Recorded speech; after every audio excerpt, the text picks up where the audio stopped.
Steve here.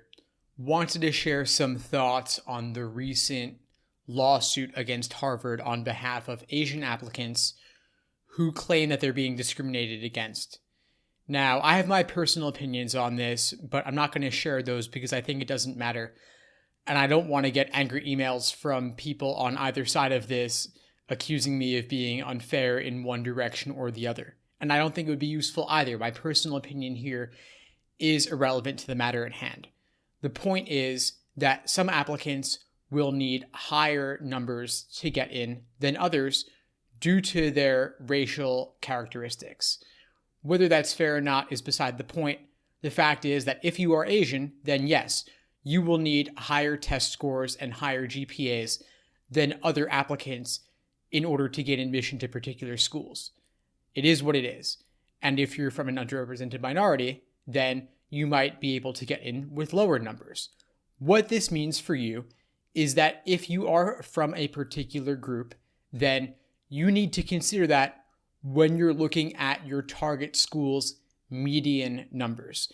If you are applying to a reach school and your numbers are below the median, but you are an underrepresented minority, then you should still definitely apply because you might be viable even if your stats are below that of the average applicant because the school wants to increase diversity. If on the flip side, you're an Asian applicant or a white applicant and your numbers are below the median, then you might not be a viable candidate. You might not be considered as strongly, but you know what? It never hurts to apply anyway.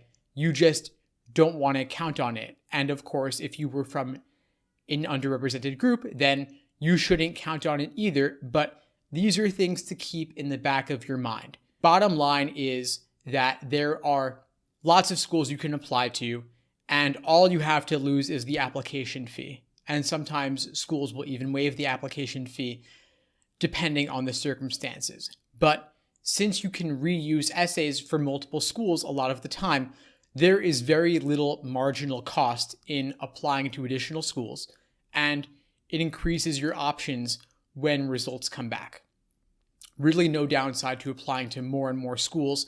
The applicants I work with, they're applying to 10, 12, and 15 schools sometimes. And after a certain point, once you're applying to 10 schools or more, there's very little additional marginal effort in applying to yet more schools. And so if you're Asian or you're white and you might have a harder time in your application process than other applicants due to affirmative action, then apply to more schools. Take the application process more seriously. Start your essays earlier. We're still very early in the application cycle right now, and so there is no reason not to start thinking about this. You might say, well, Common App is not out yet for 2019, and yes, that's true, but the essay topics change very little year to year, and you can always reuse topics. You can easily take an essay draft you've written and twist it or tweak it a little bit to make it fit a particular prompt. So honestly, if you had free time and nothing else to do, there is no reason not to start drafting your college essay now. You draft it, you put it away for a month, you come back and look at it.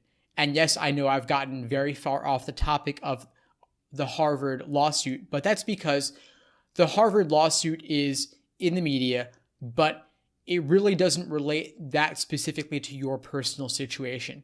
Once the case gets decided, then of course there are additional considerations, things to keep in mind, but bottom line is that no matter what, you still want to craft the strongest possible application for yourself to make the most compelling application you possibly can. And the way you do that is you start early and you take the process seriously. Anyway, that's all for now. Thanks for listening. Please feel free to reach out if you need anything at all. I am here for you. I'm a real person. I love hearing from students. The best way to reach me is to email me personally at steve@collegeadmissionstoolbox.com. And by the way, if you find this podcast helpful, please subscribe, leave a rating, leave a review. It really does help. Anyway, thanks for listening. All the best and take care.